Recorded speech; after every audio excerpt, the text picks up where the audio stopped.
This is the darkest day in our city's history. Our community is grieving. I'm heartbroken. The conversation keeps coming back to mental health. We need to take care of people that are sick. It is a day of profound grief in Metro Vancouver. A festival to celebrate Filipino culture ended in terror and chaos last night. 11 people were killed in the deadly attack that has sent shockwaves across the country. Those killed range in age from 5 to 65. Good evening and welcome to a special Sunday edition of CTV News at 6. We're learning more about the shocking tragedy at the Lapu-Lapu Filipino Festival in Vancouver Saturday night. The number of people killed could rise. Dozens of others were injured when an SUV plowed into the crowd enjoying the festival. We have full team coverage tonight. First, let's go to CTV's Penny Daflos, who was on the scene last night and is back there for us tonight. We want to warn our viewers, some of the images are really hard to watch. Penny, late this afternoon, a major development in the case. That's right, Mi-Jung. A 30-year-old Vancouver man was charged about 2 hours ago. Kaiji Adam Low faces 8 counts of second-degree murder in this case. Crown Counsel is telling us that if he chooses to seek bail, he can do so at his next court appearance, which is 1 month from now. Police insist they don't believe this was a terrorist act, despite the death toll. The carnage was posted to social media within minutes. Hundreds of attendees were still at the Lapu-Lapu Festival as it was winding down at 8 p.m. Vendors were starting to pack up when a nightmare unfolded. All I heard was the accelerator just speed up, and it's just a loud acceleration of the car. And then you saw just carnage. It was like a bowling ball hitting bowling pins and bodies flying in the air. Dozens of people were injured by the driver of that black Audi SUV, and more than 20 ambulances rushed to the scene, transporting those still alive to hospitals throughout the region. Wonderful event, huge community event,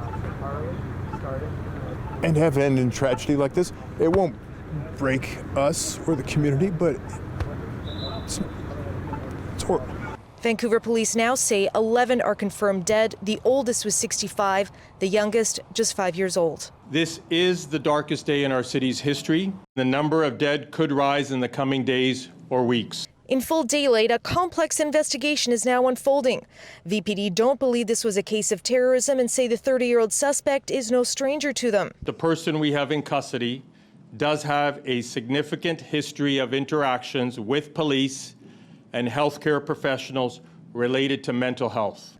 Multiple videos posted to social media show an Asian man confronted by bystanders after being detained by attendees. I want to say my deep appreciation on behalf of the entire province to those people who stepped up in heroic ways last night. To the people who grabbed the perpetrator and held him, for police who restrained themselves in a moment of what must have been unbelievable restraint, to not exact justice right there in that moment, but instead to turn him over to authorities. The Premier had been at the event earlier in the day with his young daughter. And it's hard for me, and I know for many people in this moment, not to feel like friends of ours who we love, who've been attacked in this way, not to feel rage. The man who did this, who murdered innocent people, who destroyed a community celebration. I've directed a full review of our event safety measures, including barriers, traffic control, and safety protocols. The mayor was defensive in the face of multiple questions about the public safety plan and lack of barricades. We can't create a police state here, right? And so it doesn't get to the root cause, and the conversation keeps coming back to mental health. A big problem with no easy solution and much heartache in the meantime. The interim chief of the Vancouver Police called this a watershed moment for the city, and we do expect that the way that events are held here could change in the future as a result. And I just want to add, there's a huge community gathering here right now. People continue to come here to lay flowers, to light candles, to pay their respects, and mourn the victims. Mi-Jung. Thank you, Penny. And a short time ago, Mayor Ken Sim, interim police chief Steve Rye, and Deputy Chief Howard Chow arrived at the scene. They walked down the stretch of 43rd Avenue where this all happened last night and spoke with the investigators. After that, the mayor was seen speaking to a couple from the community and giving a woman a hug. Now to CTV's Craig Krause live at Kensington Park, where a vigil is taking place right now. Craig? Mi-Jung, we're outside the Kensington Community Center, and as you can see behind me here, there's a few hundred people who've gathered for this vigil tonight. We have a few speakers who are speaking at this time, and many of the faces in this crowd I've been speaking to throughout the day. They've been coming by the scene this morning and throughout the afternoon, dropping off flowers, and that's where I spoke to a number of people today. Take a listen to what they had to say. Right in that area where there's no vehicles, that's where he made a U-turn. What Colton Lilico thought was an erratic driver pulling over to park near the Filipino festival turned deadly. How could we have known what he was going to do? The thought did not even cross my mind at that point, that there was a possibility of that. We were just worried that he was driving too fast. In a blink of an eye. People are running back this way frantically, running out into all directions. Most people are saying it's bad, it's really bad. Lives gone and dozens left with critical and serious injuries. It's really tough. I just think that my family could have been there. Leaving those spared in the wake of the trauma in a state of shock. Lives are gone. People are injured, kids, babies, parents, families. I mean, it's a traumatizing event, especially for the people that have seen it. The community rallying on Sunday to not only support the loved ones of the victims, but those suffering with the emotional scars. Our community is grieving. I'm heartbroken. Questions floating about, and we don't have all the answers. But we want to tell everybody that we're grieving. We want to tell everybody that we see and hear the support from around the world at this point. A sense of comfort in the face of devastation.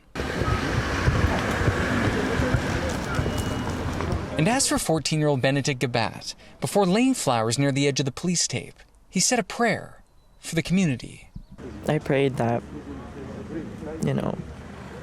if anyone you know have family, friends, or just anyone they know, or if they've seen what happened,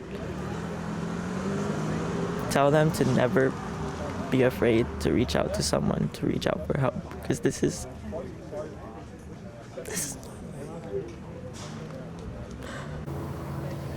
Throughout the day, we've been hearing from international and domestic leaders, as well as many that are in attendance today. We have Jagmeet Singh from the NDP who is here. We have David Eby, the Premier of British Columbia, along with the Mayor of Vancouver, Ken Sim. Again, the memorial behind me continues to grow as this crowd expands, as many here try to make sense of what happened last night in South Vancouver. Mi-Jung? Yeah, Craig, judging by that crowd, so many people also want to show their support for the victims and for the community. So thank you very much, Craig. Yeah. It is a heavy day for those who are at the festival and witnessed the carnage. The descriptions of what happened to the victims are shocking. Bodies flying in the air. I remember seeing someone in a yellow jacket or an orange jacket just in the air higher than the food trucks were. It was just devastating hearing what happened. Yeah, so I can only describe what I saw after, because I was there, I ran down right after, and it was just people were running back this way frantically, running out into all directions. Most people are saying it's bad, it's really bad. Someone hit, and then there was running out, crying. Kids were crying. People were just trying to get out at that point. Innocent lives are gone. People are injured, kids, babies, parents, families. I mean, it's a traumatizing event, especially for the people that have seen it. As the Filipino community reels from the tragedy, many are trying to pick up the pieces. A number of organizations are offering resources and supports for those impacted. CTV's Isabella Zaffarisi reports. What is usually a day of worship has turned into a day of mourning. At St. Mary the Virgin Church near 49th and Fraser, just blocks from Saturday's tragedy, a packed prayer vigil to honor the victims. The more you see people coming, and then the more you feel the community, the love, like you're not alone. Ensuring the Filipino community has that support is what many are now focusing on. Suddenly you're realizing could be your friends or something like that, right? Devastated, heartbreaking, very difficult, sick to my stomach. St. Patrick Regional Secondary School has a large Filipino student body.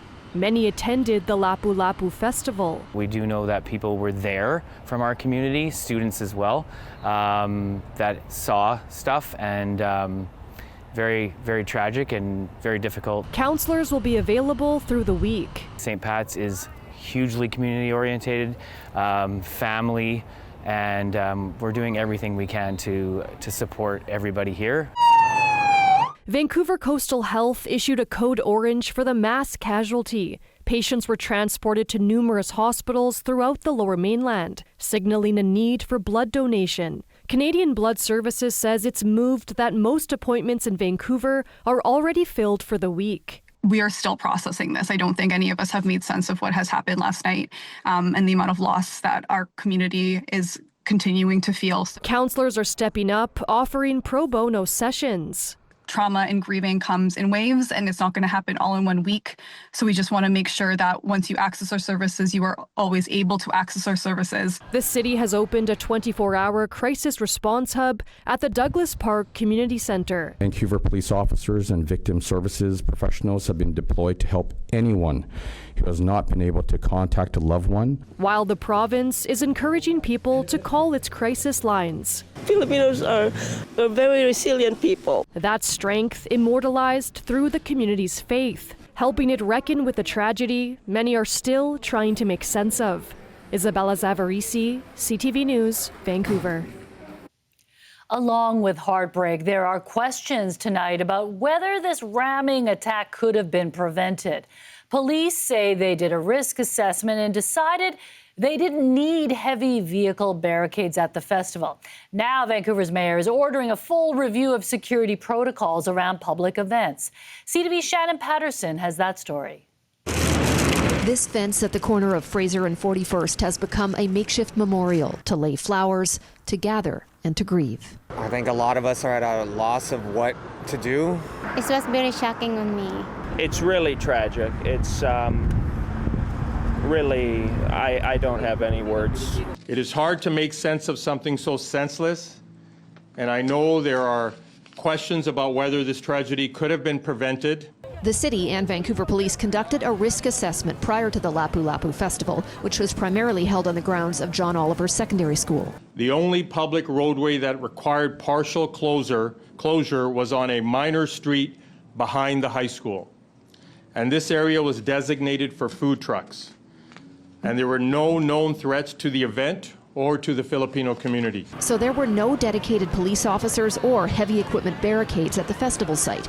Any kind of heavy equipment, bollards, heavy equipment, the big trucks, they all do a good job of controlling that access. But again, it's about what's appropriate in the specific circumstances. Do you think that maybe that should have happened here? Yeah, I think it should have happened.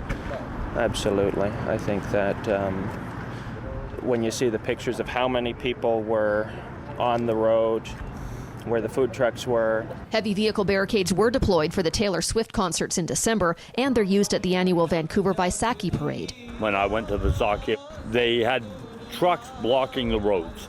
Even though it's a minor side street road, they should have had trucks, big heavy dump trucks blocking the road. This morning there were only plastic barricades separating tens of thousands of Sun Run participants from vehicles on streets intersecting Georgia. This security expert believes all major events in the city will be looked at differently now. Definitely this will just shift how people are looking at the risks. Sometimes these things happen elsewhere, but it hits very different when it's in your neighborhood and in your city. Of course, going forward, it goes without saying this will change the landscape for deployment for police. For Vancouverites who came to the scene, someone driving through a packed festival crowd is simply inconceivable. How do you anticipate somebody doing something like that? And right now, I think the time is just to be caring and thoughtful and compassionate. What lessons or changes come of it is maybe for another day. Shannon Patterson, CTV News, Vancouver. The attack has made headlines around the world. We'll have the message from the President of the Philippines and King Charles. Plus, on the eve of the election, party leaders are revising their campaigns in the wake of the killings. We carry forward the flame of resistance, the strength to stand tall, to protect one another, to never let hate define us. Jagmeet Singh was at the festival moments before the SUV plowed into festival goers. We hear from party leaders expressing their condolences when CTV News at 6 continues. Stay with us. The deadly attack is also having an impact on our federal election campaign. In the final crunch to woo voters, party leaders paused to address the pain and shock being felt in the Filipino community. CTV's Sinjin Alexander has the story. The NDP leader was on the festival grounds shortly before the attack, describing it as cheerful, fun, a family event. What happened moments later, Jagmeet Singh says plays over and over in his head. I keep on thinking about the kids that I met, the joy. I was there literally minutes before this happened, and I can't stop thinking about how much happiness was there. His stop in Penticton, meant to be a campaign rally, was soon canceled, changed to a more somber affair. Our commitment to one another is what holds this country together, and it's what we will use to get us through this moment too. We honor those we lost, not by giving in to fear, but by living their spirit, by building a Canada where no one is treated as disposable, where everyone belongs. Overnight, I was briefed by my national security and intelligence advisor and the public safety minister about the situation. Currently, we do not believe that there is any active threat to Canadians. Mark Carney, in his role as Prime Minister, addressed the nation. His stop in Saskatoon pushed back, and large Liberal rallies in Calgary and Richmond were called off out of respect. Last night, families lost a sister, a brother, a mother, a father, a son, or a daughter. Those families are living every family's nightmare. And to them and to the many others who were injured, to the Filipino-Canadian community, and to everyone in the broader Lower Mainland, Vancouver, I would like to offer my deepest condolences and my wishes for strength and compassion in this tragic time.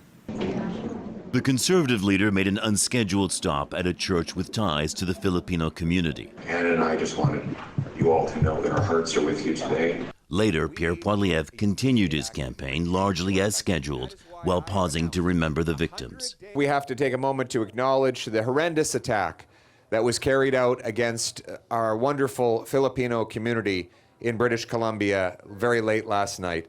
Carney is expected in Vancouver Sunday night, where he's scheduled to meet with the Premier and other community leaders. An election hours away, yet the immediate focus is on coping, healing. We will comfort the grieving. We will care for each other. We will unite in common purpose. Sinjin Alexander, CTV News, Vancouver. Last night's tragedy happening on the eve of one of the city's biggest events, the Vancouver Sun Run, where security was stepped up. The event draws tens of thousands of runners to the heart of downtown. The Philippine flag was flown over the start line, with City Councillor Mike Klassen making an emotional speech before a moment of silence was held. By being here this morning, you represent the resilience and strength of our city. The Filipino community is strong. Vancouver is strong. We remain Vancouver strong. Organizers issued a statement saying, in part after consulting with the VPD and city officials, the race would go ahead, but with an increased police presence. Please join us in a moment of silence and solidarity as our hearts go out to the victims, their families. And a moment of silence was held on the pitch before the Vancouver Whitecaps kicked off a road match this afternoon in Minnesota. The coaching staff and players holding up Philippine flags as their heads were bowed. News of the deadly attack has drawn dismay and sorrow among leaders around the world. Philippine President Ferdinand Marcos Jr. issued a statement that reads in part, "I'm completely shattered to hear about the terrible incident in Vancouver. On behalf of the Philippine government and the Filipino people, we express our deepest sympathies to the families of the victims and to the strong and thriving Filipino community in Canada." He added the Philippine Consulate General is working with Canadian authorities to ensure the incident is investigated thoroughly and the victims and their families are supported. King Charles also weighed in, saying both he and Queen Camilla were profoundly saddened to learn of the dreadful attack in Vancouver, which took place as the Filipino community came together to celebrate one of their most special festivals. Our hearts and prayers go out to all those whose lives have been shattered by such a desperate tragedy, and we send our deepest possible sympathy at a most agonizing time for so many in Canada. Memorials are growing at Fraser and 41st as the community grapples with last night's traumatic event. Mourners are holding a vigil at this hour. We'll go back live to our Penny Daflos, who's been covering the story. Witness accounts of the attack are devastating. The youngest person killed just 5 years old. What the mayor's promising to do to make public events safer. Stay with us. For many of us, it is hard to believe that it happened right here in our own backyard. The scope of the tragedy almost too much to comprehend, for we are still coming to terms with what police are calling the darkest day in our city's history. Last night, shortly after 8 o'clock, and just as the Filipino Lapu-Lapu Festival was winding down for the evening, a man driving a black SUV plowed right into a crowd of people, killing at least 11 of them. One of those victims just 5 years old. Dozens more were rushed to the hospital, many with serious injuries. These are people who were simply out celebrating with their family, friends, and neighbors at a community street festival.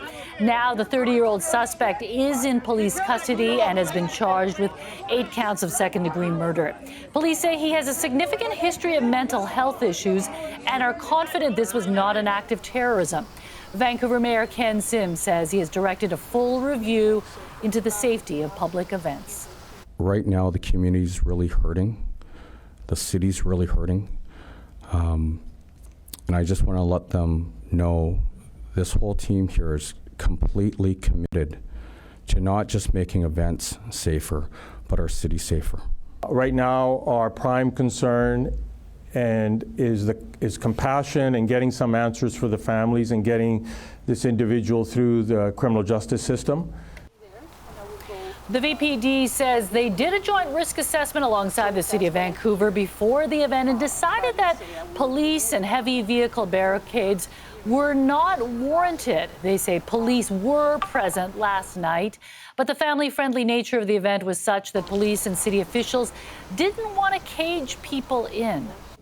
Let's go back to CTV's Penny Daflos live. Penny, the big question on everyone's minds is why? Why did a driver plow into a crowd of festival goers? You covered the politicians addressing the possible underlying factors of mental illness. Well, Mi-Jung, it hasn't even been 24 hours yet, and already many of the questions for policymakers are turning to the policies. What are we going to do about this? We know from Vancouver Police that the suspect had multiple interactions with police and with the healthcare system, and so the question really is, what intervention is necessary? At what point? What is that going to look like? As those policies are debated, and that's going to continue for quite some time, being as complicated as it is, the city will remain scarred. Long after the funerals have ended, long after the investigators have left, this street will always be associated with this tragedy, and the city won't forget it, Mi-Jung. Okay, thank you, Penny. Penny Daflos reporting live tonight from Fraser and 41st, the scene of the Lapu-Lapu Festival last night. Well, thank you for joining us for this special edition of CTV News.